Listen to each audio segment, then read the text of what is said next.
Un millonario me ofreció 100 millones por abrir su caja fuerte desde el más allá. Se burló de mí frente a cámaras, pero jamás imaginó que Jesús mismo tomaría esa apuesta. Mi nombre era Esteban Pacheco Roldán, y durante 52 años caminé por las calles polvorientas de Cochabamba, Bolivia, con las manos manchadas de grasa y el corazón lleno de fe. Nunca imaginé que mi humilde oficio de mecánico se convertiría en el escenario de una de las lecciones divinas más poderosas que he presenciado, tanto en vida como en muerte. Hoy, desde este plano espiritual, donde la verdad resplandece sin velos ni máscaras, vengo a contarles cómo un hombre millonario desafió a Dios mismo, y cómo el Señor Jesús respondió de una manera que estremeció no solo a los vivos, sino también a quienes ya habíamos partido. Nací en una familia sencilla del barrio de Quillacollo, en las afueras de Cochabamba.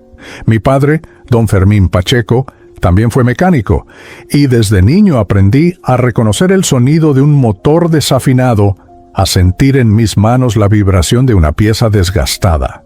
Nuestra casa era pequeña, de adobe y techo de calamina, pero siempre estuvo llena del aroma del api caliente que mi madre, doña Celestina Roldán, preparaba cada mañana antes de que mi padre y yo saliéramos al taller.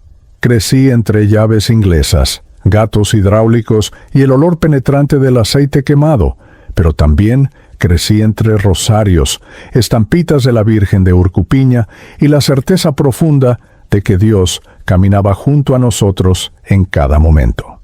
El taller San Cristóbal no era gran cosa. Ubicado en una esquina de la avenida Blanco Galindo, entre una tienda de abarrotes y una pollería, el local tenía apenas espacio para 3 vehículos al mismo tiempo. Las paredes estaban decoradas con calendarios viejos de repuestos automotrices, fotografías descoloridas de mi familia y, por supuesto, una imagen grande del Sagrado Corazón de Jesús que mi esposa, Marta, había colocado sobre mi banco de trabajo. «Eso para que te proteja, Esteban», me decía ella cada vez que yo salía de madrugada a abrir el negocio. Y yo le creía, siempre le creí. Trabajaba con mis 2 ayudantes, Julio y Ramiro, muchachos jóvenes del barrio que aprendían el oficio mientras soñaban con un futuro mejor. Les enseñaba no solo a cambiar un filtro de aceite o a ajustar frenos, sino también a trabajar con honestidad, a no engañar al cliente aunque fuera ignorante en mecánica, a cobrar lo justo y a agradecer a Dios por cada trabajo que llegaba. Un mecánico honrado nunca pasa hambre, les decía mientras compartíamos un plato de silpancho en el almuerzo, y era verdad. Nunca me sobró dinero, pero tampoco me faltó el pan en la mesa ni la educación básica para mis 3 hijos. La vida transcurría con la rutina apacible de quien ha encontrado su lugar en el mundo, hasta que un martes de marzo del año 2019, un Mercedes-Benz clase S de color negro metálico se detuvo frente al taller con un sonido de motor irregular que cualquier mecánico experimentado reconocería al instante. Del vehículo descendió un hombre alto, de unos 60 años, vestido con un traje italiano que probablemente costaba más que todo mi inventario de herramientas. Sus zapatos de cuero brillaban bajo el sol altiplánico, y sus ojos grises me observaron con esa mezcla de impaciencia y desdén que solo los muy ricos pueden proyectar sin esfuerzo. «¿Eres el dueño?», me preguntó sin saludar, señalando el taller con un movimiento despectivo de la mano. «Sí, señor, Esteban Pacheco, para servirle», respondí limpiándome las manos en el overol azul que usaba desde hacía 10 años. «El motor hace un ruido extraño». «Dicen que eres bueno con los importados, revísalo y llámame cuando esté listo. No tengo tiempo para esperar aquí». Me extendió una tarjeta de presentación sin mirarme a los ojos. Decía: «Octavio Balmaceda Suárez, presidente ejecutivo, Balmaceda Mining and Construction Corp». Aquel fue mi primer encuentro con don Octavio, el hombre que cambiaría el curso de mi existencia de maneras que jamás hubiera imaginado. Revisé el Mercedes con el cuidado que dedicaba a cada vehículo, sin importar si era un Volkswagen viejo o una máquina de lujo alemana. El problema era una falla en el sistema de inyección electrónica, algo complejo pero no imposible de resolver. Conseguí las piezas en La Paz, trabajé hasta tarde, y 2 días después el motor ronroneaba como nuevo. Cuando don Octavio regresó a recoger su auto, pareció genuinamente sorprendido. «No está mal para un taller de barrio», comentó mientras revisaba superficialmente el motor. «¿Cuánto te debo?» Le presenté la cuenta. 450 bolivianos, un precio justo por las piezas y la mano de obra. Él sacó un fajo de billetes de su billetera de cuero. Me pagó sin contar el dinero, y antes de subir al auto me dijo algo que en ese momento pareció intrascendente, pero que resonaría en mi memoria durante años. «Supongo que rezaste para que el motor funcionara, ¿verdad, Pacheco?» Los pobres siempre creen que Dios arregla los motores. Se rió de su propio comentario y se marchó dejando atrás una nube de polvo y el eco de su burla. No me ofendí. Había conocido a muchos hombres así en mi vida, personas que confundían el éxito material con la sabiduría espiritual, que creían que el dinero los colocaba por encima de las leyes divinas. Simplemente recé por él esa noche, como hacía con todos aquellos que cruzaban mi camino necesitados de luz, aunque ellos mismos no lo supieran. Octavio Balmaceda regresó, una y otra vez. Su Mercedes, sus 2 Toyota Land Cruiser, incluso el Porsche Cayenne de su hijo mayor, todos terminaban en mi taller, y con cada visita las burlas se volvieron más frecuentes, más elaboradas, más públicas. «Pacheco, ¿le pediste permiso a San Cristóbal para usar esa llave de tuercas?», bromeaba frente a sus guardaespaldas. «¿Sabes cuál es la diferencia entre tu Dios y un buen mecánico alemán? Que el alemán sí existe y cobra menos», decía mientras sus empleados reían obligadamente. Yo escuchaba en silencio, respondía con cortesía y continuaba mi trabajo. Marta me preguntaba por qué toleraba aquellas humillaciones. «Porque él no sabe lo que dice, mi amor», le explicaba mientras cenábamos en nuestra pequeña cocina. «Es un hombre rico en dinero pero pobre en espíritu. Necesita nuestras oraciones, no nuestro resentimiento». Ella suspiraba. Tomaba mi mano manchada de grasa que nunca terminaba de limpiarse completamente, y juntos rezábamos el rosario antes de dormir. Con el tiempo, aprendí detalles de la vida de don Octavio. Era dueño de 3 empresas mineras en Potosí y Oruro. Había construido edificios en Santa Cruz y La Paz, y su fortuna se estimaba en cientos de millones de bolivianos. Tenía 3 hijos de 2 matrimonios diferentes, una mansión en el exclusivo Country Club La Hacienda y una colección de vehículos que incluía marcas que yo solo había visto en revistas.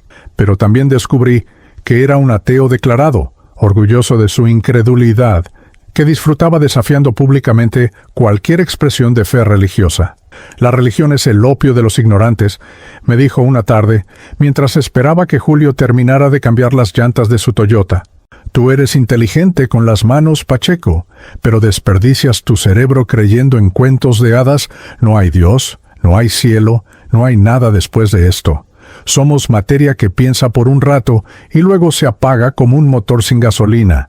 Yo lo escuché sin interrumpirlo, y cuando terminó, simplemente le dije: «Don Octavio, respeto su opinión, pero yo he sentido la presencia de Dios en mi vida de maneras que el dinero nunca podría comprar. Y cuando llegue mi hora, confío en que Él me recibirá con amor». Se rió con esa risa que sonaba más a desprecio que a alegría. «Si existe tu Dios, Pacheco, que venga a arreglar mi transmisión y le pagaré lo que pida». Sus guardaespaldas rieron. Julio y Ramiro bajaron la mirada, incómodos. Yo solo sonreí y continué trabajando, porque sabía algo que don Octavio aún no había aprendido, que Dios no necesita demostrarle nada a nadie, que su existencia no depende de nuestra creencia, y que la soberbia siempre, siempre encuentra su camino de regreso al corazón orgulloso convertida en lección. Los meses pasaron entre reparaciones, burlas y oraciones silenciosas. Mi taller seguía siendo el mismo espacio humilde de siempre, con sus paredes descascaradas y su piso de cemento manchado de aceite. Pero para mí era un templo, un lugar donde el trabajo honrado se encontraba con la fe sincera, donde cada motor reparado era una oportunidad de servir al prójimo, incluso cuando ese prójimo me trataba con desdén. La imagen del Sagrado Corazón de Jesús seguía vigilando desde la pared, y yo seguía comenzando cada día con una oración sencilla. Señor, que mis manos sean instrumentos de tu servicio, y que mi corazón permanezca humilde sin importar cómo me traten los demás. No sabía entonces que aquella oración estaba siendo escuchada en las alturas celestiales, que cada humillación soportada con paciencia estaba siendo registrada en los libros divinos, y que la justicia de Dios, aunque a veces tarda en manifestarse para los ojos humanos, nunca deja de cumplirse con precisión perfecta. Don Octavio Balmaceda había sembrado vientos de soberbia y burla, y pronto, muy pronto, comenzaría a cosechar tempestades de arrepentimiento y asombro. El otoño de 2020 trajo consigo más que las lluvias tardías que lavaban las calles de Cochabamba. Trajo también una noticia que sacudió el mundo de don Octavio Balmaceda de una manera que todo su dinero no pudo prevenir ni remediar. Fue un viernes por la tarde cuando su Mercedes negro llegó al taller con una urgencia diferente en su conducción. Esta vez no venía él manejando, sino su chofer personal, un hombre callado llamado Gustavo, que siempre me trataba con respeto a pesar de trabajar para alguien tan altivo. «Don Esteban», me dijo Gustavo con voz baja, casi conspiratoria, «el patrón está muy enfermo. Cáncer de pulmón. Etapa avanzada. Los doctores le dieron 6 meses, quizás menos». Sentí un peso en el pecho al escuchar aquellas palabras.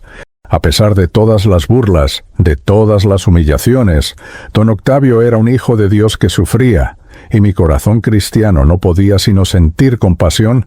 «Lo siento mucho, Gustavo, estaré rezando por él», respondí con sinceridad. El chofer asintió.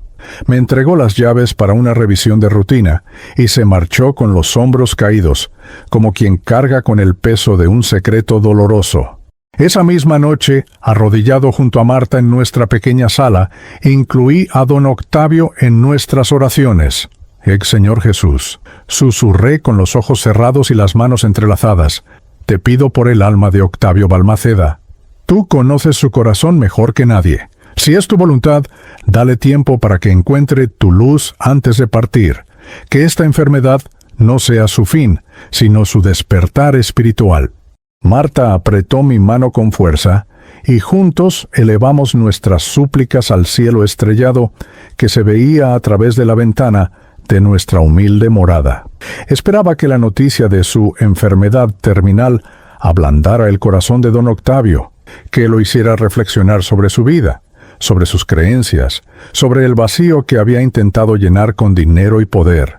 Esperaba, como buen cristiano ingenuo que era, que el miedo a la muerte lo acercara a Dios, pero no conocía la profundidad de su orgullo, la manera en que su ateísmo se había convertido en una religión propia, más fanática que cualquier fe que él despreciaba. 3 semanas después de aquel viernes, recibí una llamada inesperada. Era el secretario personal de don Octavio, un joven profesional de voz educada, que me informó que el señor Balmaceda solicitaba mi presencia en su residencia del Country Club La Hacienda el sábado siguiente a las 7 de la noche. «Oh, es un evento social importante, don Esteban. El señor Balmaceda insiste en que usted debe estar presente. Enviaremos un auto a recogerlo», me dijo antes de colgar, sin darme oportunidad de preguntar o declinar la invitación. Marta y yo pasamos esos días llenos de inquietud. ¿Por qué un millonario moribundo querría mi presencia en un evento social? ¿Acaso había tenido un cambio de corazón? ¿Querría pedirme perdón por años de burlas?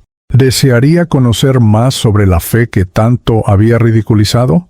Mi corazón albergaba esperanzas de un milagro espiritual, de un arrepentimiento sincero, del tipo de conversiones que uno lee en las vidas de los santos. ¡Qué equivocado estaba! El sábado llegó con un cielo despejado típico del altiplano boliviano, a las 6:30 de la tarde. Como había prometido el secretario, un Toyota Land Cruiser negro se detuvo frente a mi casa. Me había puesto mi mejor ropa, un pantalón de vestir gris que usaba para las misas dominicales, una camisa blanca planchada con esmero por Marta, y los únicos zapatos de cuero que poseía, comprados hacía 5 años para la boda de mi hija mayor. Marta me besó en la frente antes de que saliera. Ve con Dios, mi amor, y recuerda, no importa lo que pase, mantén tu dignidad y tu fe, me susurró con lágrimas en los ojos que no supe interpretar en ese momento. El trayecto hasta la hacienda me mostró un mundo que yo solo conocía de lejos. Calles impecablemente limpias, jardines que parecían salidos de revistas europeas, mansiones que podrían albergar a 10 familias como la mía. La residencia de don Octavio era especialmente imponente. Una construcción de 3 pisos con arquitectura moderna, ventanales enormes que dejaban ver candelabros de cristal, y un jardín frontal tan grande como una plaza de barrio. Varios vehículos de lujo ya estaban estacionados en el amplio garaje. Mercedes, BMWs, Audis, todos brillando bajo las luces exteriores. Un empleado de uniforme me condujo hacia el interior de la casa. Mis zapatos resonaban sobre pisos de mármol italiano mientras atravesábamos pasillos decorados con obras de arte que probablemente valían más que todo lo que yo había ganado en mi vida entera. Finalmente llegamos a un salón enorme en el segundo piso, una especie de sala de estar privada con capacidad para al menos 50 personas. Y allí estaban los amigos millonarios de don Octavio, hombres y mujeres vestidos con elegancia refinada, sosteniendo copas de champán, conversando en grupos pequeños con esa confianza que solo da el dinero heredado o acumulado durante generaciones. Don Octavio estaba sentado en un sillón de cuero italiano en el centro del salón, visiblemente más delgado que la última vez que lo había visto, con ojeras pronunciadas y una palidez que ni el mejor traje podía disimular, pero sus ojos grises conservaban aquel brillo de arrogancia que yo conocía tan bien. Cuando me vio entrar, una sonrisa torcida apareció en sus labios resecos. «Señoras y señores», exclamó con voz debilitada pero aún autoritaria, «permítanme presentarles a Esteban Pacheco, mi mecánico personal y el hombre más piadoso que conozco, un verdadero creyente en Dios, ángeles, cielo, infierno y todas esas fábulas hermosas». Las risas corteses llenaron el salón. Yo permanecí de pie cerca de la entrada, sintiéndome completamente fuera de lugar entre aquella gente. Reconocí algunos rostros de las noticias, empresarios cruceños, políticos, dueños de cadenas hoteleras, gente cuya riqueza combinada podría alimentar a miles de familias bolivianas durante años. Y todos me miraban ahora con esa mezcla de curiosidad y condescendencia que los ricos reservan para los pobres cuando los exhiben como curiosidades exóticas. «Acércate, Pacheco.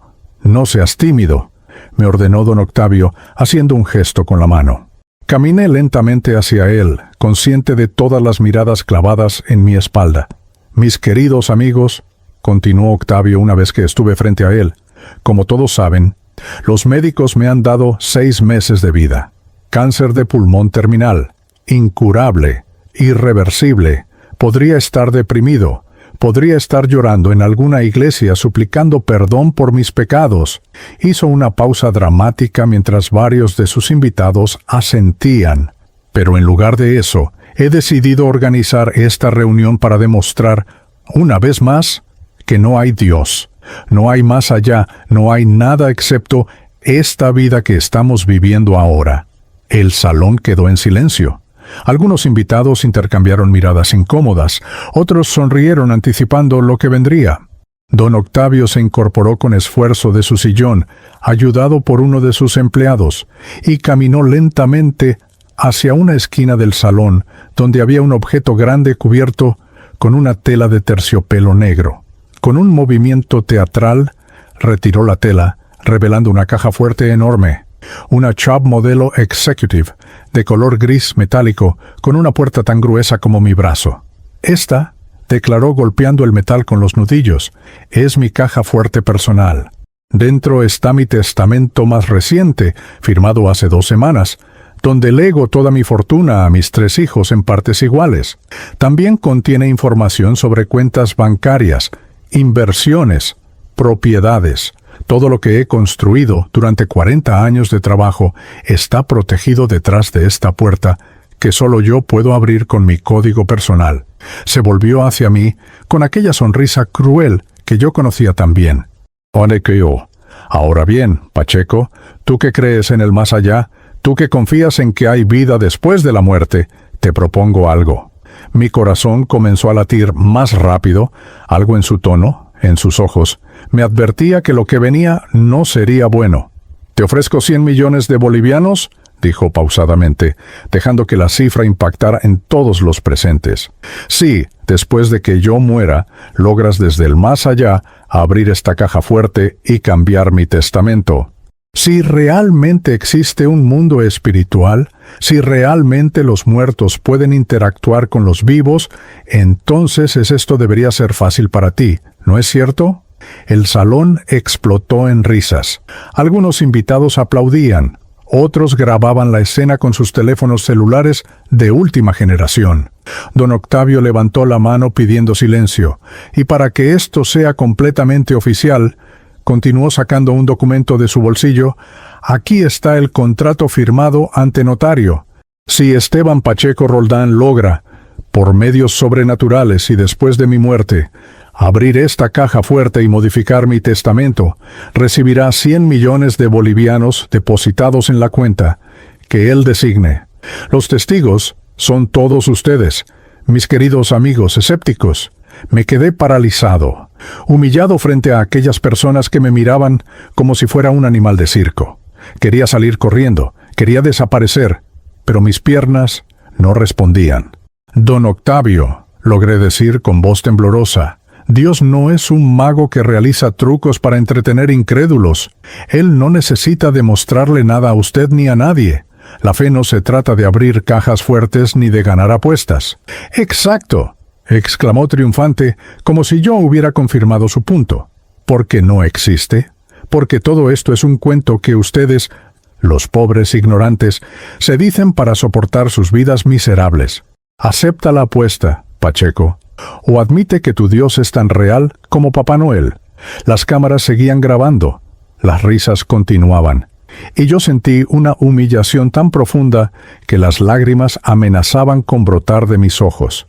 Pero entonces recordé las palabras de Marta, su consejo de mantener mi dignidad y mi fe.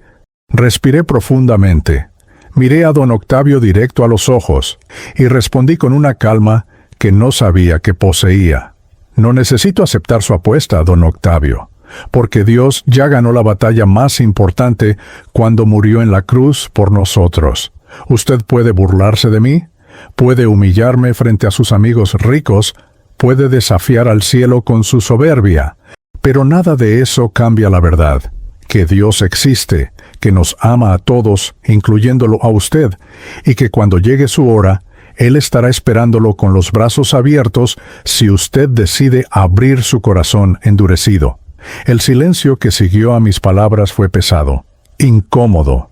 Don Octavio me miró con una mezcla de furia y desprecio, pero también, por un instante casi imperceptible, vi algo más en sus ojos: miedo. Miedo de que yo tuviera razón, miedo de enfrentar la muerte sin esperanza, miedo del vacío que él mismo había cultivado durante décadas. Pero la soberbia puede más que el miedo en un corazón endurecido. Fuera de mi casa, susurró con veneno en cada sílaba: «Vete antes de que te haga sacar a rastras». No necesité que me lo repitiera, di media vuelta y caminé hacia la salida con la cabeza en alto, consciente de las miradas, de los susurros, de las risas ahogadas. Mientras descendía las escaleras de mármol, escuché a don Octavio gritarle a sus invitados: «Esto es lo que sucede cuando educas a la gente en supersticiones. Compartan este video. Que todo Bolivia vea la estupidez de creer en fantasmas y dioses invisibles». El viaje de regreso a casa fue el más largo de mi vida. El conductor no dijo una palabra, quizás por pena, quizás por órdenes de mantenerse callado. Cuando llegué a mi hogar humilde, Marta me estaba esperando despierta. Me vio la cara y supo inmediatamente lo que había pasado. Me abrazó sin hacer preguntas, y juntos lloramos en silencio sobre la crueldad del mundo, sobre la dureza de los corazones ricos, sobre la soledad que se siente cuando tu fe es convertida en espectáculo público. Esa noche, arrodillado junto a mi cama, recé con una intensidad que nunca antes había experimentado.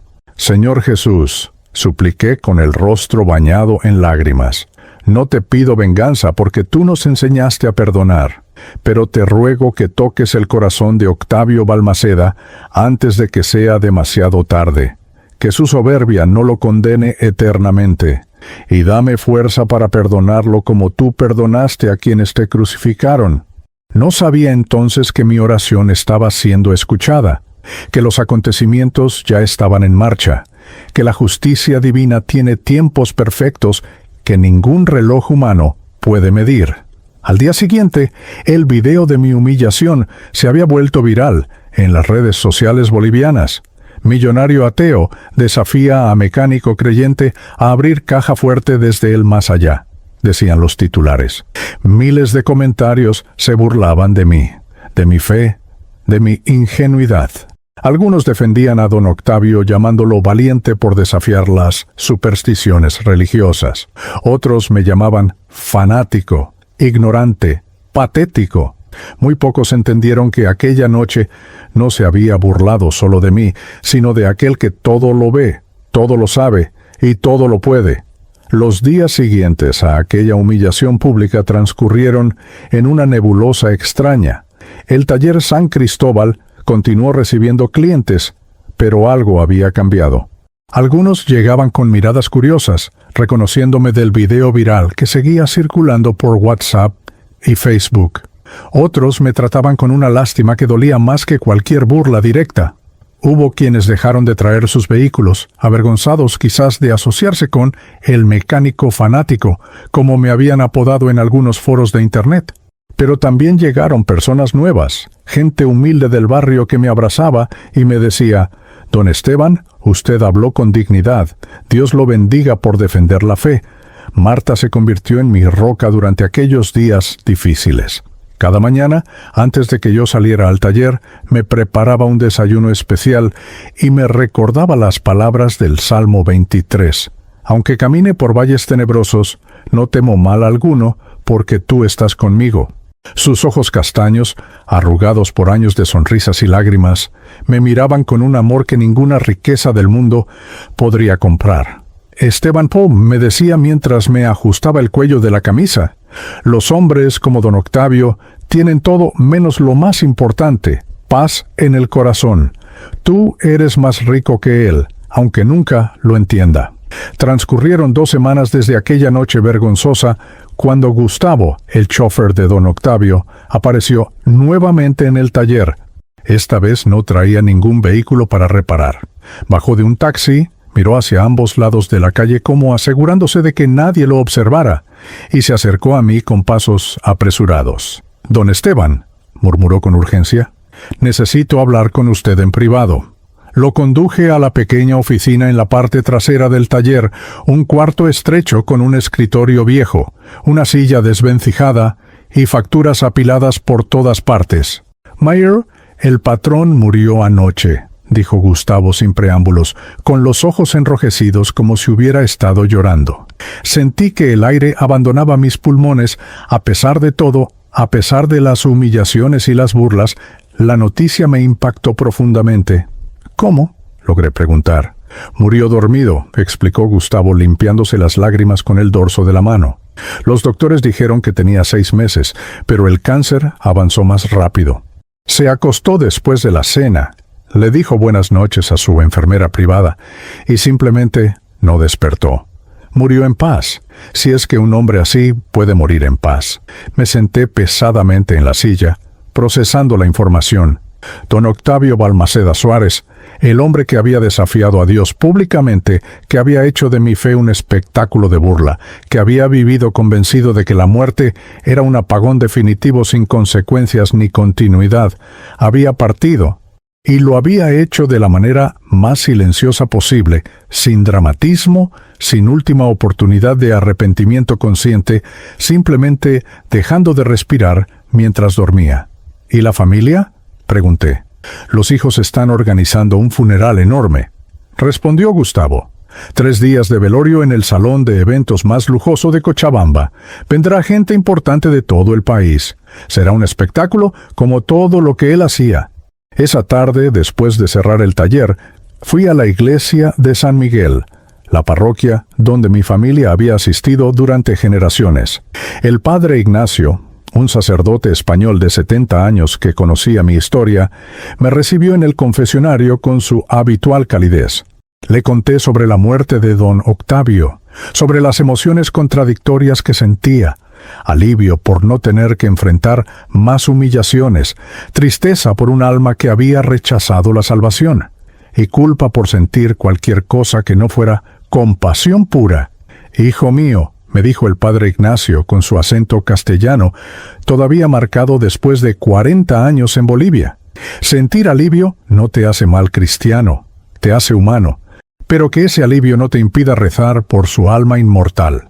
Ahora más que nunca, don Octavio necesita nuestras oraciones. No».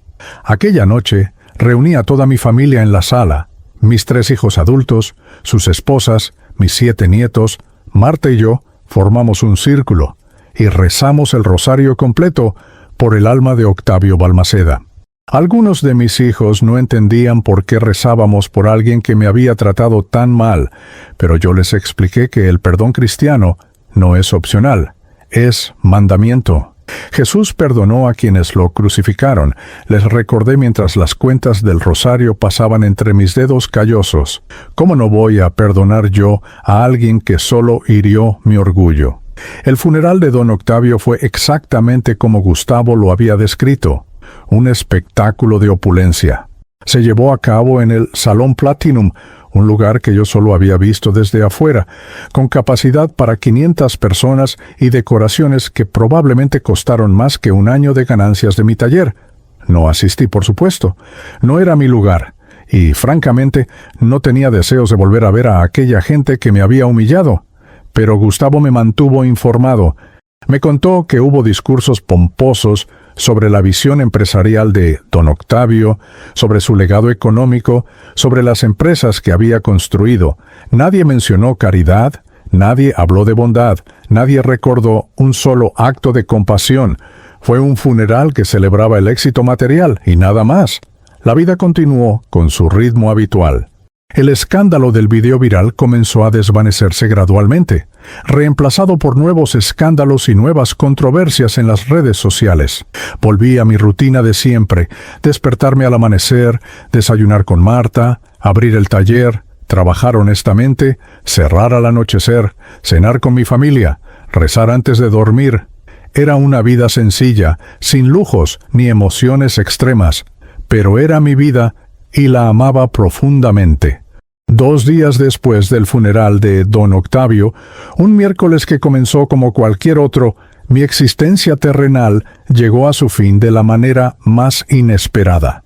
Estaba trabajando bajo un Volkswagen Gol viejo, cambiando el aceite del motor, cuando sentí un dolor agudo en el pecho que me robó el aliento. Era como si una mano gigante apretara mi corazón con fuerza descomunal. Intenté gritar, llamar a Julio o a Ramiro, pero las palabras no salieron de mi garganta. El dolor se intensificó, irradiándose hacia mi brazo izquierdo, hacia mi mandíbula. Mis piernas perdieron fuerza y caí de espaldas sobre el piso frío del taller, mirando hacia el techo manchado de grasa, donde una lámpara fluorescente parpadeaba débilmente. Escuché voces distantes, gritos de pánico. Julio y Ramiro corrieron hacia mí. Sus rostros aparecieron en mi campo visual distorsionado. Don Esteban, resista. Llamamos a la ambulancia. Pero yo sabía, con esa certeza inexplicable que a veces nos visita en los momentos cruciales, que mi tiempo en la tierra había terminado. No sentí miedo. En lugar de eso, una paz profunda comenzó a invadir mi ser, una sensación de completitud que nunca antes había experimentado. Vi el rostro de Marta en mi mente, sus ojos llenos de amor, y quise decirle que todo estaría bien, que nos volveríamos a encontrar, que la muerte no era el fin que don Octavio había imaginado. La luz del taller comenzó a atenuarse gradualmente, pero no hacia la oscuridad que yo esperaba. En lugar de negro, todo se volvió dorado, luminoso, cálido. El dolor desapareció instantáneamente, como si nunca hubiera existido. Sentí que mi cuerpo se volvía liviano, ingrávido, y de repente me encontré flotando sobre la escena. Desde arriba, pude ver mi propio cuerpo tendido en el suelo del taller, con Julio haciendo compresiones torácicas desesperadas, mientras Ramiro hablaba frenéticamente por teléfono. Vi la imagen del Sagrado Corazón de Jesús en la pared, la misma que había vigilado mi trabajo durante tantos años, y sentí una gratitud inmensa por haber vivido una vida, aunque humilde, dedicada a la fe. No hubo túnel de luz como cuentan algunas personas. En lugar de eso, simplemente me encontré en otro lugar, en otra dimensión de existencia. Estaba de pie en lo que parecía ser un jardín inmenso, con flores de colores que no existen en la tierra, con árboles cuyas hojas brillaban con luz propia, con un cielo que no era azul ni gris, sino algo intermedio, algo que no tengo palabras para describir. El aire, si es que se le puede llamar aire, olía a todas las cosas buenas que había conocido en vida. El perfume de Marta, el aroma del lápiz de mi madre, el olor de la lluvia sobre la tierra seca del altiplano. No estaba solo. Junto a mí había otras personas, o más bien, otros espíritus en diferentes estados de comprensión sobre lo que les había sucedido. Algunos parecían confundidos, mirando alrededor con ojos desorbitados. Otros lloraban, quizás arrepentidos de cómo habían vivido, y algunos, los menos, sonreían con una serenidad que iluminaba sus formas etéreas. Me acerqué a un grupo donde un hombre mayor, vestido con ropas simples que parecían emanar luz suave, explicaba pacientemente a los recién llegados sobre esta nueva realidad. «Bienvenidos, hermanos», decía con voz melodiosa que parecía resonar no en mis oídos, sino directamente en mi conciencia. «Han dejado atrás el cuerpo físico, pero ustedes, su verdadera esencia, continúa existiendo. Este es un lugar de transición, una colonia espiritual donde aprenderán sobre su nueva condición antes de continuar su jornada eterna». Me acerqué con pasos vacilantes, todavía procesando la magnitud de lo que había ocurrido. El hombre me miró con ojos llenos de bondad infinita. «O Esteban Pacheco», dijo mi nombre como si me conociera desde siempre. «Tu transición fue rápida y misericordiosa. Un infarto fulminante, sin sufrimiento prolongado. El Padre es compasivo con quienes han vivido según su voluntad. Las siguientes horas, o días, o semanas, el tiempo no existía de la misma manera aquí, las pasé aprendiendo sobre mi nueva condición. Descubrí que los pensamientos se manifestaban instantáneamente, que podía moverme de un lugar a otro con solo desearlo, que las emociones se sentían con una intensidad multiplicada. También aprendí que la justicia divina era real, que cada acto de bondad y cada crueldad cometida en vida tenían consecuencias en este plano espiritual. Vi espíritus luminosos que ascendían hacia esferas superiores, lugares de felicidad indescriptible, y también vi sombras oscuras que descendían hacia regiones de sufrimiento autoimpuesto, no como castigo divino, sino como consecuencia natural de vidas dedicadas al egoísmo y la maldad. Pensé en don Octavio. ¿Dónde estaría su espíritu ahora? Había entendido, en el momento de su muerte, que todo lo que había creído era falso. ¿Se habría arrepentido en esos últimos segundos de conciencia antes de cruzar el umbral? Pregunté a mi guía espiritual sobre él, y su rostro se ensombreció con una tristeza profunda. «Octavio Balmaceda está en una zona umbral», me explicó. Su orgullo era tan grande, su ateísmo tan arraigado, que incluso después de morir se niega a aceptar su nueva realidad. Vaga perdido, confundido, atrapado entre su incredulidad pasada y la verdad presente que no puede negar, pero se resiste a aceptar. «¿Puedo verlo?», Pregunté impulsado por una compasión que sorprendentemente aún sentía hacia él. Mi guía asintió. Puedes, pero prepárate. Ver a un espíritu en negación es doloroso incluso para quienes hemos avanzado en el camino espiritual. Con un pensamiento nos trasladamos a una región diferente, un lugar gris y nebuloso donde la luz parecía tener dificultades para penetrar. Allí, entre sombras y espíritus perdidos que vagaban sin rumbo, encontré a Octavio Balmaceda. Su forma espiritual reflejaba su estado interior, opaca, sin el brillo natural que todos los espíritus poseen, encorvada como bajo el peso de una carga invisible.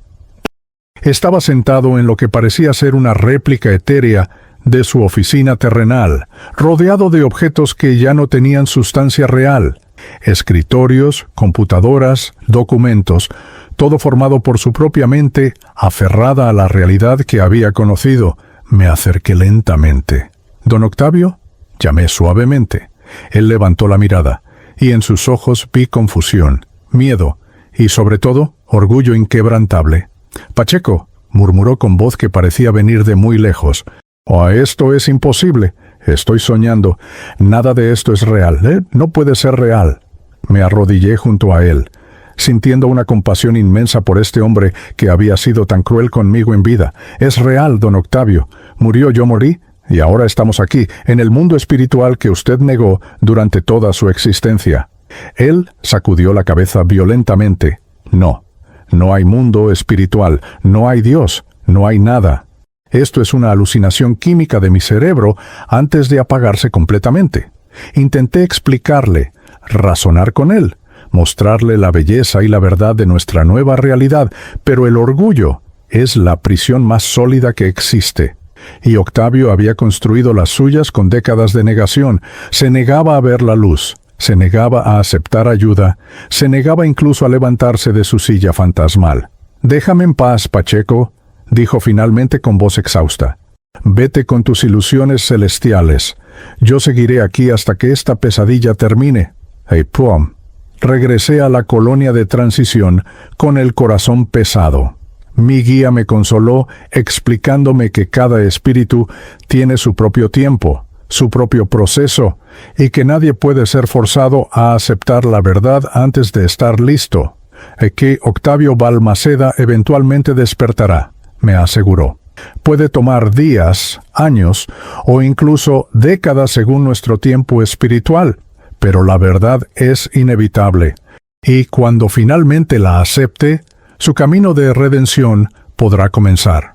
No sabía entonces que los acontecimientos ya estaban en marcha en el plano terrenal, que la apuesta burlona de don Octavio estaba a punto de convertirse en la más grande demostración de justicia divina que su familia y amigos presenciarían jamás. Los días en el plano espiritual transcurrían de manera diferente a como yo había conocido el tiempo en la tierra. No había relojes, no había amaneceres ni atardeceres que marcaran el paso de las horas. Sin embargo, existía una especie de ritmo, un flujo de acontecimientos que permitía distinguir un momento de otro.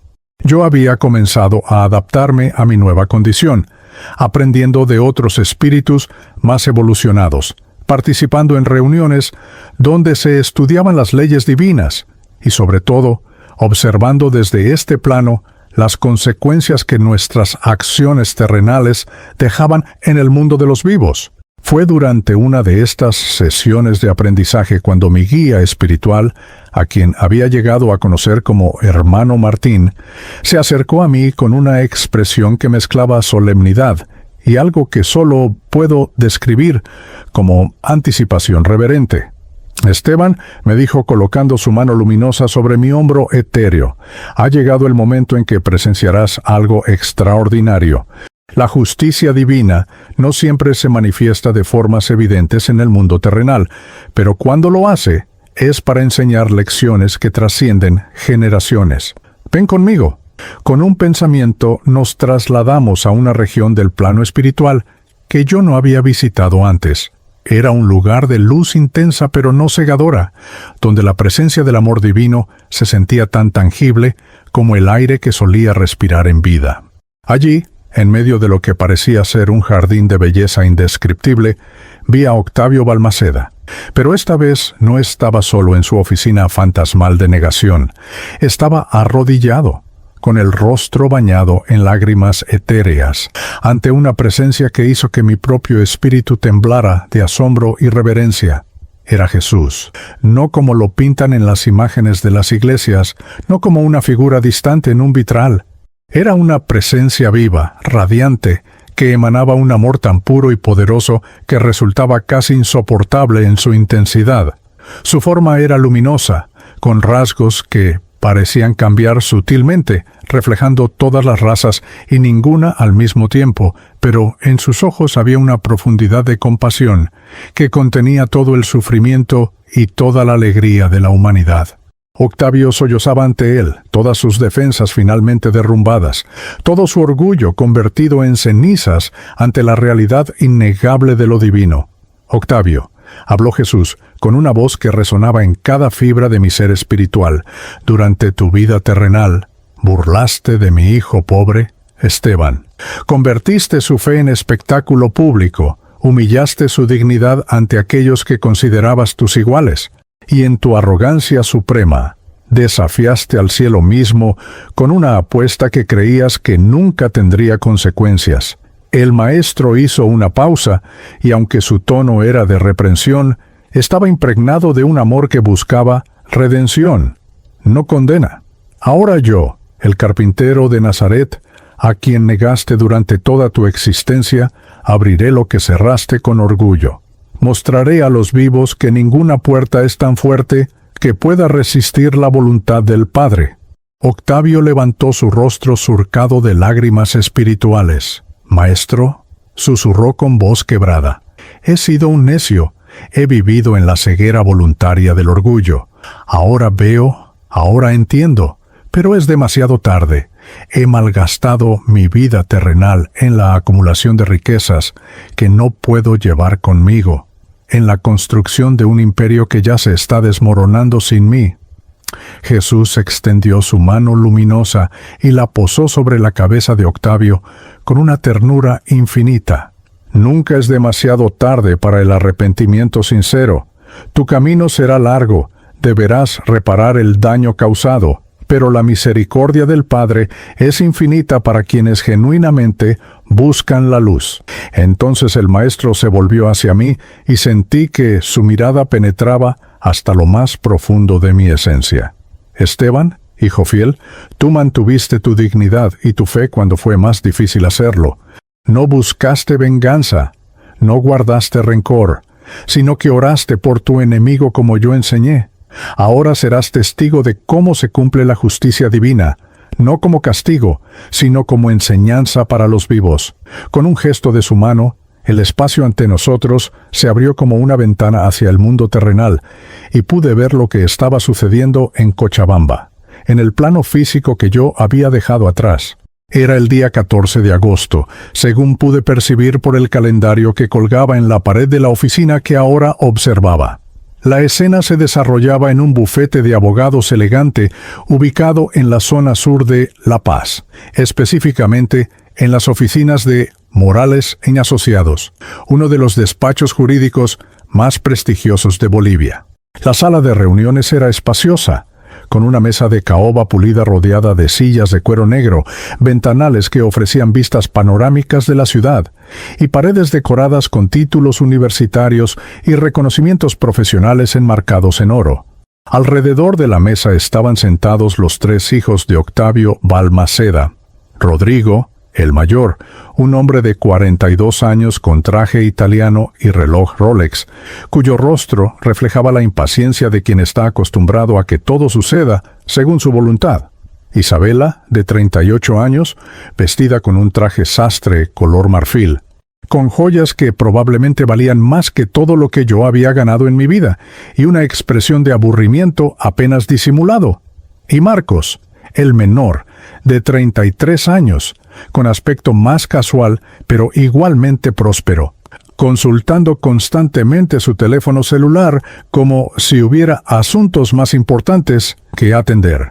Junto a ellos estaban sus respectivos cónyuges, algunos primos lejanos que habían aparecido súbitamente al enterarse de la herencia, y un total de 12 testigos adicionales que incluían socios comerciales de Octavio, su contador personal, y algunos amigos cercanos que habían estado presentes en aquella fatídica noche de la apuesta. El ambiente era tenso pero optimista para los herederos.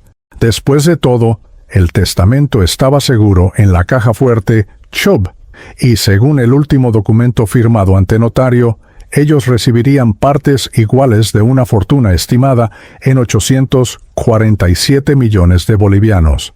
El doctor Horacio Morales, abogado principal del despacho y albacea designado por Octavio, se puso de pie en la cabecera de la mesa. Era un hombre de 60 años, calvo, con anteojos de montura dorada y una presencia que imponía respeto inmediato. «Señoras y señores», comenzó con voz grave y profesional, «estamos reunidos hoy para la lectura oficial del testamento de don Octavio Balmaceda Suárez, fallecido el pasado 28 de julio. Como todos ustedes saben, el testamento se encuentra en la caja fuerte personal del señor Balmaceda, la cual ha sido trasladada a esta oficina para mayor seguridad y transparencia en el proceso. 2 empleados del despacho rodaron un carrito especial donde descansaba la imponente caja fuerte Chubb modelo Executive, la misma que yo había visto aquella noche de humillación. Era una mole de acero gris metálico, de 1,20 m de alto por 80 centímetros de ancho, con una puerta que debía pesar al menos 100 kilos. En su frente destacaba un panel digital de combinación electrónica, rodeado por mecanismos de seguridad que la convertían en una de las cajas fuertes más sofisticadas del mercado. El doctor Morales se acercó a ella llevando en su mano un sobre lacrado. Antes de su muerte, explicó mostrando el sobre a todos los presentes, don Octavio me confió en este sobre la combinación maestra de la caja fuerte. Procedamos. Rompió el sello, extrajo un papel y se acercó al panel digital. Las cámaras de seguridad de la oficina grababan cada detalle del procedimiento y varios de los presentes también filmaban con sus teléfonos celulares, queriendo documentar este momento histórico en la historia familiar. El abogado ingresó la combinación cuidadosamente. 6 dígitos que parpadearon en la pantalla LED. No pasó nada. El panel emitió un pitido de error. El doctor Morales frunció el ceño, verificó el papel nuevamente y volvió a intentar. 6 dígitos, ingresados con precisión milimétrica. Otro pitido de error. La tensión en la sala comenzó a elevarse. Rodrigo se puso de pie bruscamente. «¿Qué está pasando, doctor Morales? Mi padre le dio esa combinación personalmente». El abogado, visiblemente incómodo, intentó por tercera vez. Mismo resultado. El panel digital ahora mostraba un mensaje en letras rojas. Combinación incorrecta. Sistema bloqueado por seguridad. El caos estalló en la sala de reuniones. Isabela gritaba que esto era inaceptable, que había herederos esperando, que el tiempo era dinero. Marcos amenazaba con demandar al despacho por negligencia. Los primos murmuraban entre ellos, especulando sobre conspiraciones y fraudes. El doctor Morales levantó las manos pidiendo calma. «Damas y caballeros, por favor, esto es inusual pero no irresoluble. Llamaremos a un técnico especializado en cajas fuertes de la empresa Chubb. Ellos podrán abrir la caja mediante procedimientos profesionales sin dañar su contenido». Lo que siguió fueron 3 días de frustración creciente. Técnicos de Chubb Bolivia llegaron con equipos especializados, escáneres, herramientas de precisión, manuales técnicos del grosor de enciclopedias. Intentaron todos los métodos conocidos, combinaciones de fábrica, códigos maestros de emergencia, incluso contactaron con la sede central de Chubb en Suiza, solicitando asesoría técnica especializada. Nada funcionaba. La caja fuerte permanecía herméticamente sellada, como si hubiera desarrollado voluntad propia para resistir cualquier intento de apertura. Los herederos, mientras tanto, oscilaban entre la furia y la desesperación.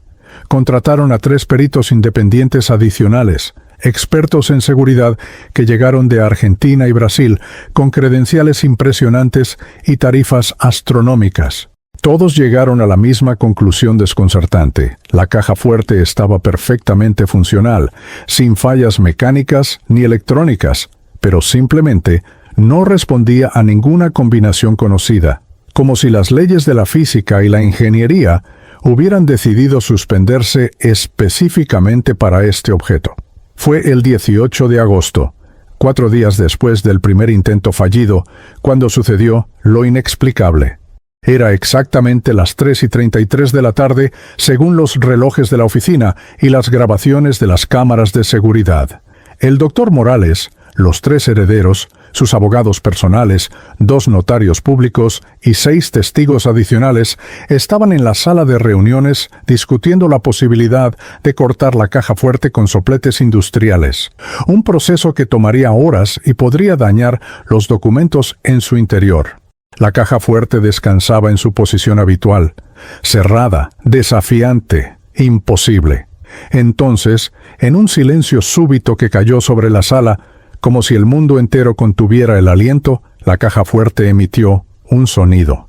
No fue el pitido de error que todos habían escuchado docenas de veces. Fue un clic mecánico, claro, definitivo.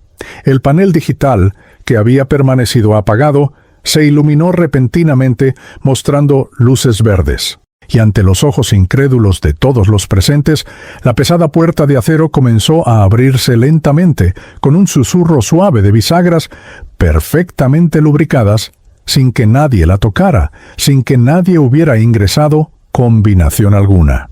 El silencio en la sala era tan profundo que se podía escuchar la respiración acelerada de cada persona presente. Rodrigo fue el primero en reaccionar, lanzándose hacia la caja fuerte abierta, como si temiera que fuera una ilusión que se desvanecería en cualquier momento.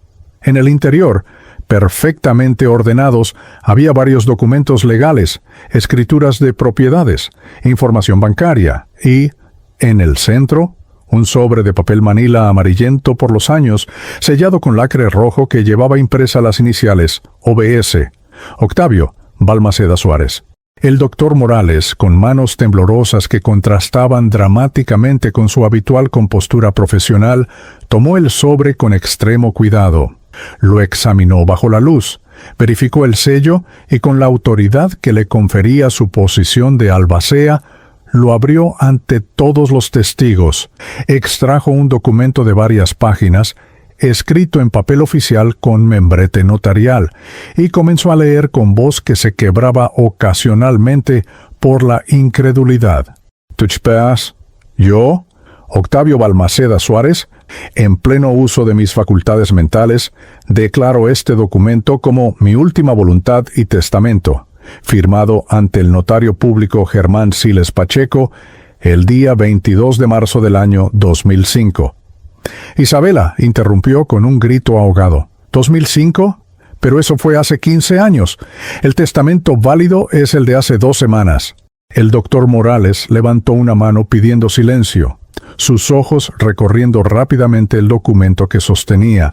Su rostro palideció visiblemente. «Este testamento está perfectamente redactado, firmado ante notario con 2 testigos presenciales, y según las leyes bolivianas, un testamento anterior solo es invalidado por uno posterior si este último lo declara explícitamente. El testamento reciente no contiene cláusula de revocación del anterior». Continuó leyendo, y con cada palabra, las expresiones de los herederos pasaban del shock a la incredulidad, de la incredulidad a la furia, de la furia a la desesperación absoluta. El testamento de 2005 era claro e inequívoco.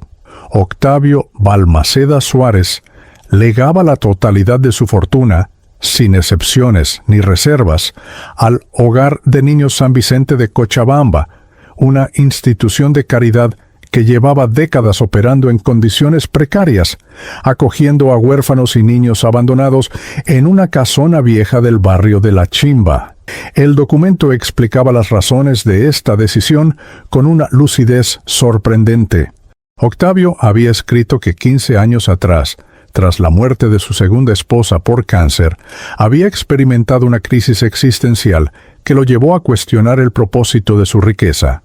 Había visitado el orfanato casi por accidente y quedó profundamente impactado por la labor de las hermanas franciscanas que cuidaban a 200 niños con recursos mínimos. En un arranque de conciencia que evidentemente no duró mucho, había redactado este testamento, donándolo todo, pensando que sus hijos ya eran adultos exitosos que no necesitaban su dinero.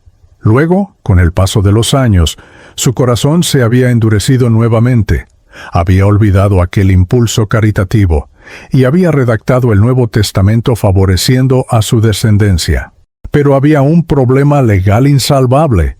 El testamento anterior nunca había sido formalmente revocado, y según el abogado que ahora consultaba frenéticamente códigos civiles en su tablet, tenía validez legal completa. Rodrigo explotó en gritos incoherentes, acusando a su padre muerto de traición, de locura, de crueldad póstuma. Desde el plano espiritual, donde yo observaba junto a Jesús, el hermano Martín y el arrepentido Octavio, la escena terrenal que se desarrollaba en la oficina del doctor Morales era de un caos absoluto. Los gritos de los herederos resonaban en aquella elegante sala de reuniones como aullidos de dolor, no físico, sino existencial, el dolor de quienes ven evaporarse en segundos lo que creían garantizado por derecho de sangre. Isabela había roto en llanto histérico, su maquillaje costoso corriendo por sus mejillas mientras golpeaba la mesa con los puños cerrados. Marcos estaba al teléfono llamando a su propio equipo legal, hablando atropelladamente sobre impugnaciones, apelaciones, cualquier recurso jurídico que pudiera revertir lo que acababa de suceder. Pero Rodrigo, el mayor de los hijos, había caído en un silencio más aterrador que cualquier grito. Estaba sentado en su silla de cuero, mirando fijamente la caja fuerte abierta como si intentara comprenderla mediante pura voluntad. Sus manos temblaban ligeramente y en sus ojos podía verse el momento exacto en que su mente racional intentaba y fallaba en encontrar una explicación lógica para lo que todos habían presenciado. Una caja fuerte que ningún experto pudo abrir durante 4 días, abriéndose sola exactamente a las 3:33 de la tarde, revelando un testamento de 15 años atrás que nadie sabía que existía. El doctor Morales, recuperando algo de su compostura profesional, aunque su rostro seguía pálido como el papel, pidió silencio golpeando con los nudillos sobre la mesa de caoba. «Señoras y señores», dijo con voz que intentaba sonar autoritaria, pero que temblaba en los bordes, «entiendo perfectamente la conmoción que todos están experimentando. Sin embargo, como albacea de este testamento y como abogado con 35 años de experiencia, debo informarles que este documento es legal y vinculante. Está debidamente firmado, notariado y fechado. El testamento posterior, el que favorecía a los hijos, no contiene ninguna cláusula específica de revocación del anterior. En términos legales, esto crea una situación compleja, pero no sin precedentes». Isabela se puso de pie bruscamente, señalando al abogado con un dedo acusador adornado con un anillo de diamantes. «Esto es fraude. Es imposible que esa caja se abriera sola. Alguien la manipuló. Usted la manipuló. Está confabulado con ese maldito orfanato para robarnos nuestra herencia». El doctor Morales la miró con una mezcla de comprensión y firmeza. «Señora Balmaceda, hay 12 testigos en esta sala, más las grabaciones de 4 cámaras de seguridad diferentes que documentaron cada segundo de lo ocurrido. Nadie tocó esa caja fuerte. Ningún técnico, ningún empleado, nadie. Se abrió por sí misma ante los ojos de todos nosotros. Y créame cuando le digo que yo estoy tan desconcertado como ustedes». Marcos intervino, su voz cargada de desesperación apenas contenida. «Entonces, contratemos a más expertos, forenses, investigadores, quien sea necesario. Tiene que haber una explicación racional. Las cajas fuertes no se abren solas. Esto viola todas las leyes de la física, de la lógica, del sentido común». El abogado asintió lentamente. «Por supuesto. De hecho, esa será la ruta legal que deberán tomar si desean impugnar este testamento, pero debo advertirles que el proceso será largo, costoso y basándome en mi experiencia, con pocas probabilidades de éxito. El testamento es auténtico, y el método por el cual fue revelado, aunque inexplicable, no invalida su contenido legal. En el plano espiritual, Octavio observaba la escena con lágrimas que fluían libremente por su rostro etéreo. Se había cubierto el rostro con las manos, sus hombros temblaban con sollozos silenciosos. Jesús permanecía junto a él, su presencia irradiando una compasión infinita que abrazaba incluso el dolor autoinfligido de este hombre que había vivido tan equivocadamente. ¿Comprendes ahora, Octavio?, preguntó el maestro con voz suave como una brisa pero firme como una montaña. La riqueza que acumulaste, el imperio que construiste con tanto orgullo, las burlas que lanzaste contra los humildes que creían en mí, todo eso se desmorona en un instante, porque nada material permanece. Ninguna puerta de acero puede resistir la voluntad del Padre, y ninguna fortuna tiene valor ante la eternidad. Octavio bajó las manos de su rostro, mirando al Señor con ojos llenos de un arrepentimiento tan profundo que era casi tangible en su esencia espiritual. «Maestro», susurró con voz quebrada, «he sido más que un necio.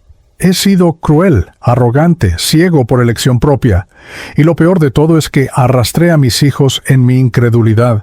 Los crié sin fe, sin compasión, sin ningún valor más allá del dinero. Míralos ahora, llorando no por mi muerte, sino por la pérdida de riquezas que nunca necesitaron.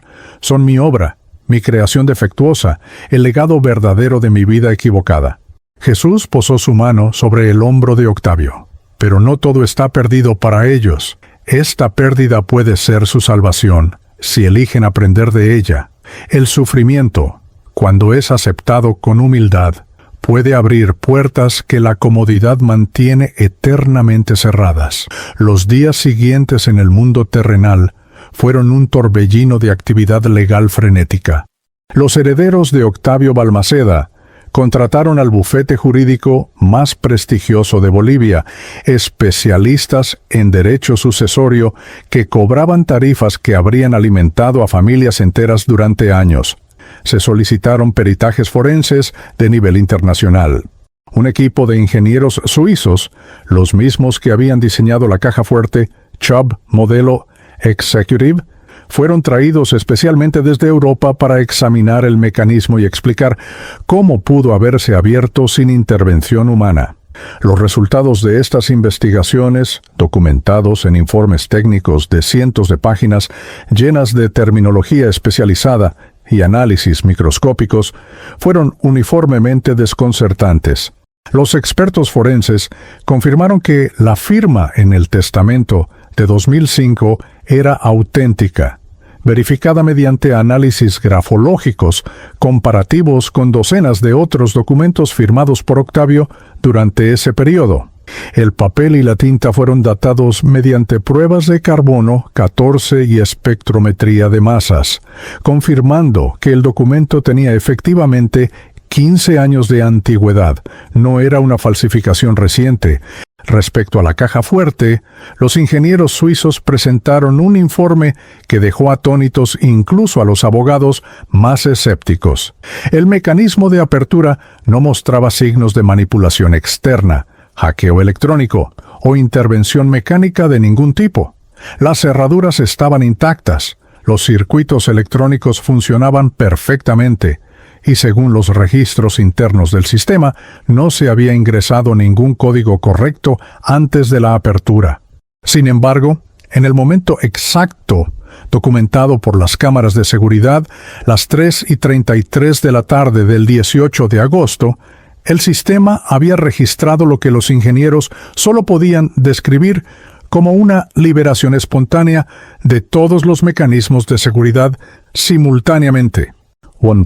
Es técnicamente imposible, según nuestro entendimiento de la ingeniería mecánica y electrónica, escribió el ingeniero jefe en su conclusión, un hombre llamado Klaus Zimmermann, con 40 años de experiencia en sistemas de seguridad de alta complejidad.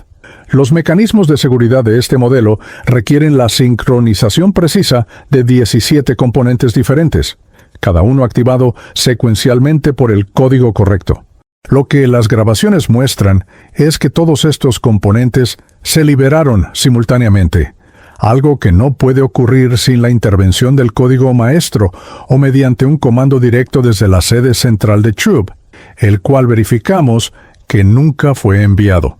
No tengo explicación racional para este fenómeno. Este informe, lejos de ayudar a los herederos, solo fortaleció la posición legal del Hogar de Niños San Vicente. Los abogados del orfanato, un equipo pequeño pero dedicado de abogados pro bono que trabajaban por convicción más que por dinero, argumentaron ante los tribunales que el método de revelación del testamento, aunque inusual, no afectaba su validez legal. El documento era auténtico, estaba debidamente notariado y cumplía todos los requisitos legales establecidos en el Código Civil boliviano. El hecho de que hubiera sido descubierto de manera extraordinaria era irrelevante para su contenido jurídico vinculante. El proceso legal se extendió durante 8 meses de batallas en juzgados, apelaciones, contrademandas y argumentaciones técnicas que llenaron miles de páginas en expedientes judiciales. Rodrigo, Isabela y Marcos gastaron millones de bolivianos de su propio dinero, vendiendo propiedades personales y liquidando inversiones para financiar la batalla legal que creían que les devolvería su herencia. Pero cada instancia judicial llegaba a la misma conclusión. El testamento de 2005 era válido, legal y ejecutable. Finalmente, el 24 de abril del año 2021, la Sala Constitucional del Tribunal Supremo de Justicia de Bolivia emitió su fallo definitivo. Con 5 votos a favor y 2 en contra, confirmaron la validez del testamento antiguo y ordenaron la transferencia inmediata e íntegra de todos los bienes de Octavio Balmaceda Suárez al Hogar de Niños San Vicente de Cochabamba. Los votos disidentes no cuestionaban la autenticidad del documento, sino que expresaban inquietud filosófica sobre las implicaciones de un caso donde lo sobrenatural parecía haber intervenido en asuntos legales terrenales. La transferencia de 847 millones de bolivianos, junto con propiedades inmobiliarias, acciones empresariales y otros activos, fue ejecutada bajo supervisión notarial estricta. Los herederos de Octavio quedaron con lo que habían ganado por sí mismos en vida, que no era poco según los estándares normales, pero que palidecía en comparación con la fortuna que habían creído suya por derecho de nacimiento. Rodrigo cayó en una depresión profunda que lo llevó a terapia psicológica, cuestionando por primera vez en su vida el propósito de la existencia más allá de la acumulación material. Isabela vendió sus joyas más costosas y, en un giro sorprendente, comenzó a trabajar como voluntaria en comedores populares, buscando quizás redención o simplemente tratando de llenar el vacío que el dinero nunca pudo llenar. Marcos, el menor, se distanció de sus hermanos y emigró a España, huyendo de los recuerdos y de las preguntas que no podía responder. En el Hogar de Niños San Vicente, la noticia de la herencia llegó como un huracán de bendiciones incomprensibles. La Madre Superiora, Sor Teresa Guzmán, una franciscana de 72 años que había dedicado toda su vida adulta al cuidado de huérfanos, recibió la notificación legal mientras rezaba el rosario en la capilla deteriorada del orfanato. Cuando el doctor Morales le explicó personalmente la situación, ella simplemente se arrodilló y lloró durante 1 hora, repitiendo una y otra vez: Dios es grande, Dios es misericordioso, Dios no abandona a sus pequeños. Con aquella fortuna inesperada, el orfanato fue transformado completamente. Se compró un terreno más amplio en las afueras de Cochabamba, donde se construyó una instalación moderna con capacidad para 300 niños. Cada niño recibió su propia cama, no los colchones compartidos de antes. Se contrató personal médico calificado, psicólogos especializados en trauma infantil, maestros con las mejores credenciales educativas.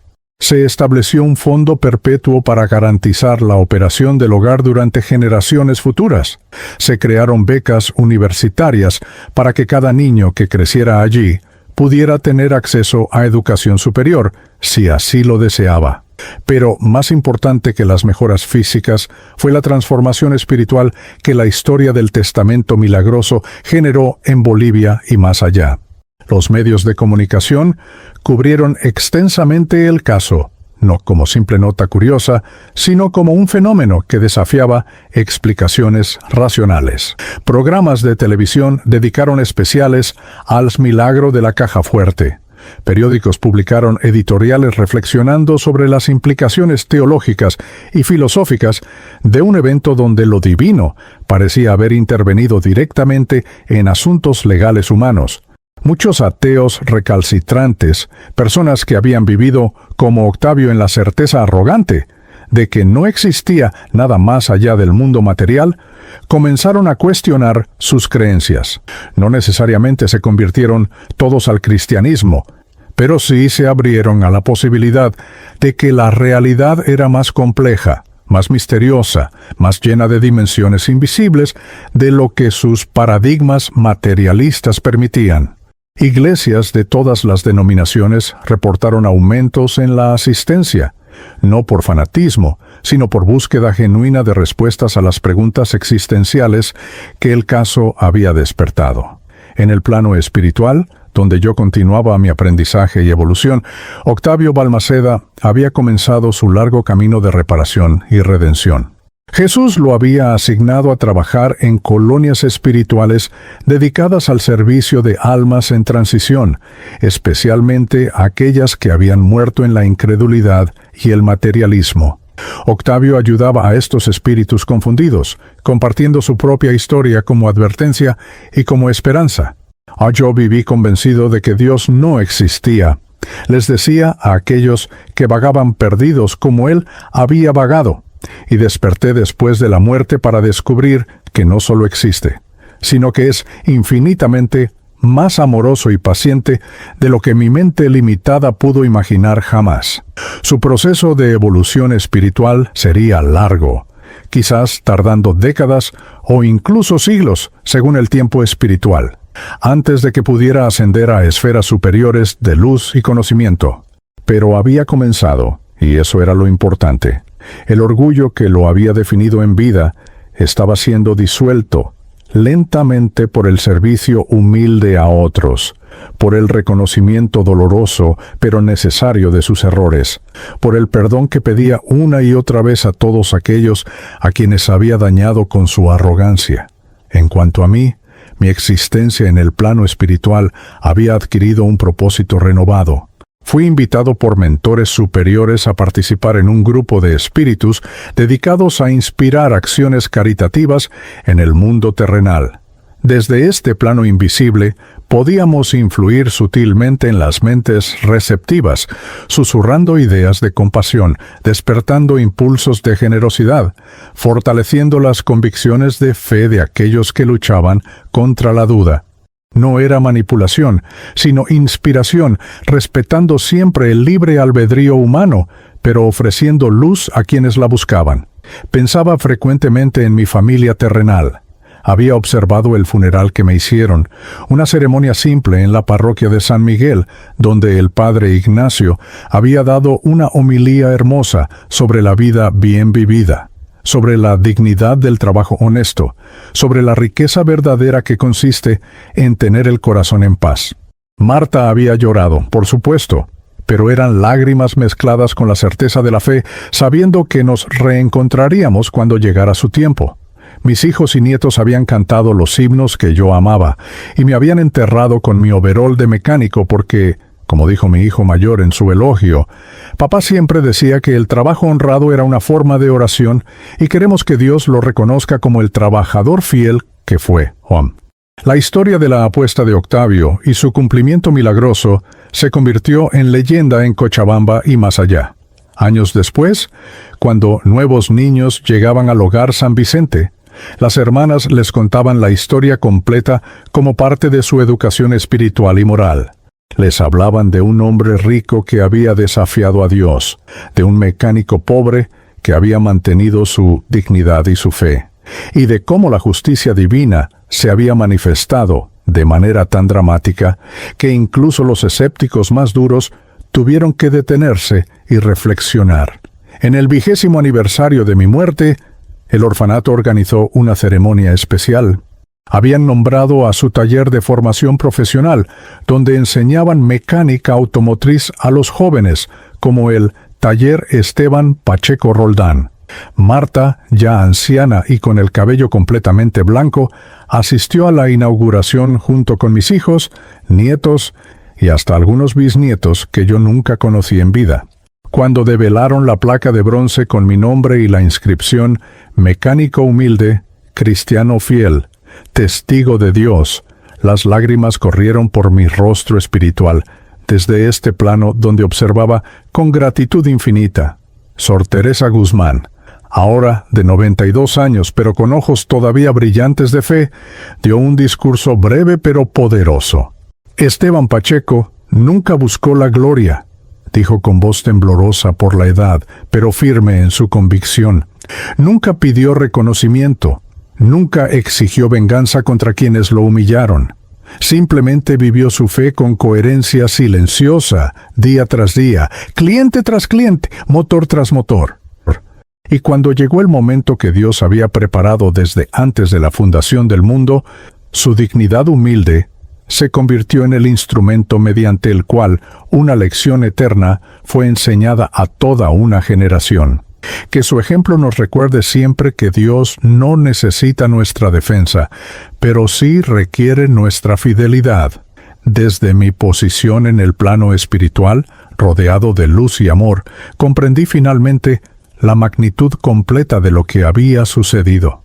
Yo había sido simplemente un instrumento, una pieza pequeña en un plan divino infinitamente más grande de lo que mi mente humana limitada hubiera podido comprender jamás. La apuesta burlona de Octavio no había sido solamente entre él y yo, sino entre el orgullo humano y la humildad divina. Y Dios, en su sabiduría perfecta, había utilizado una caja fuerte de acero como lienzo para pintar una lección que resonaría a través del tiempo y del espacio.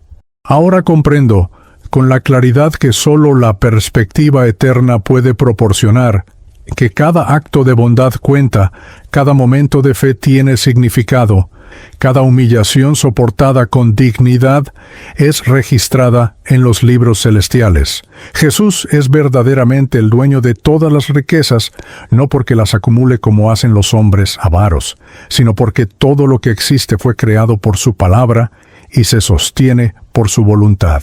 Ninguna puerta es tan fuerte que Él no pueda abrirla, ningún corazón tan duro que su amor no pueda ablandar, ninguna mentira tan convincente que su verdad no pueda disipar. Mi mensaje final para aquellos que todavía caminan en el mundo terrenal es simple pero profundo. Mantengan su fe incluso cuando sean ridiculizados. Conserven su dignidad incluso cuando sean humillados. Confíen en que Dios todo lo ve y todo lo sabe, aunque parezca que el mal triunfa temporalmente. La soberbia cierra puertas que solo la humildad puede abrir. Las riquezas materiales son vapor que se disipa al amanecer eterno. Pero el amor, la fe y la compasión son tesoros que trascienden la muerte y brillan con luz propia en las mansiones celestiales donde ningún ladrón puede robar y ninguna polilla puede corroer. Y si alguna vez se encuentran ante un hombre poderoso que desafía al cielo con arrogancia, no respondan con ira ni con venganza. Respondan como yo intenté responder, con oración sincera, con dignidad serena, con la certeza inquebrantable de que Jesús es el verdadero Rey de Reyes, el Señor de Señores, el Alfa y el Omega, aquel ante quien toda rodilla se doblará y toda lengua confesará voluntariamente en vida o inevitablemente después de la muerte.